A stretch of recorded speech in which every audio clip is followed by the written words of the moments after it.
इस वीडियो में हम बात करने वाले हैं कि एक एडॉप्टेड चाइल्ड के प्रॉपर्टी राइट्स क्या होते हैं। ये तो हम सभी जानते हैं कि माँ बाप की प्रॉपर्टी में बच्चों के राइट्स होते हैं, लेकिन उन बच्चों का क्या होगा जिन बच्चों को गोद लिया गया है। उन्हें प्रॉपर्टी में किस तरह से राइट मिलते हैं और कितने राइट मिलते हैं। हिंदू सक्सेशन एक्ट के अंतर्गत जैसे ही बच्चे को जन्म लिया जाता है वो प्रॉपर्टी के भागीदार बन जाते हैं।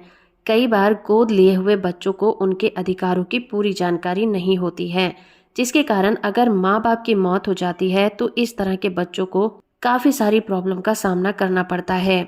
और कई मामलों में तो रिलेटिव उन्हें बिना कुछ दिए घर से ही निकाल देते हैं, ये कहकर कि उन्हें गोद लिया गया था, उनका इस प्रॉपर्टी में कोई अधिकार नहीं है।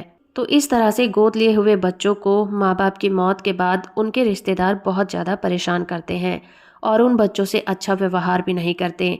इसलिए कानून में इन बच्चों के लिए भी नियम बनाए गए हैं ताकि उनके अधिकार उन्हें दिलाए जा सकें। गोद लिए हुए बच्चे के प्रॉपर्टी राइट्स या दूसरे अधिकार भी उस परिवार में जन्म लिए हुए बच्चे के समान ही होते हैं।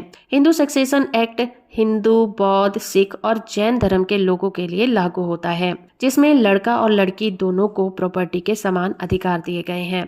तो एक बच्चे को जब गोद लिया जाता है तो उसका पूरा लीगल प्रोसेस फॉलो किया जाता है।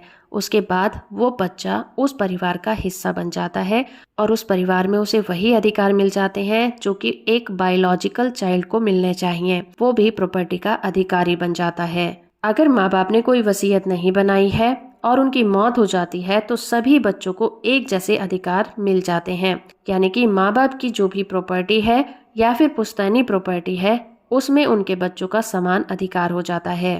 अब सवाल ये उठता है कि उस बच्चे ने कहीं न कहीं तो जन्म लिया होगा, तो क्या उस बच्चे के उस परिवार में भी कोई अधिकार रह जाते हैं या फिर नहीं। ये सवाल भी लोगों के मन में आ सकता है कि अगर बच्चे को किसी और परिवार ने गोद लिया है तो जिस परिवार में उसका जन्म हुआ है उसमें प्रॉपर्टी के अधिकार कैसे मिलेगा। ये केवल तभी हो सकता है जब माँ बाप उस बच्चे के नाम पर वसीयत में संपत्ति खरीद कर लिख जाते हैं। जिस बच्चे को गोद लिया जाता है उसका जिस परिवार में जन्म होता है उस परिवार की प्रॉपर्टी में कोई अधिकार नहीं होता, पर अगर उस परिवार के माँ बाप उस बच्चे को कुछ देना चाहते हैं तो वो वसीयत के जरिए से उसे सौंप सकते हैं। तो वीडियो अगर इन्फॉर्मेटिव है तो आप इसे लाइक, शेयर और चैनल को सब्सक्राइब करना बिल्कुल मत भूलिएगा।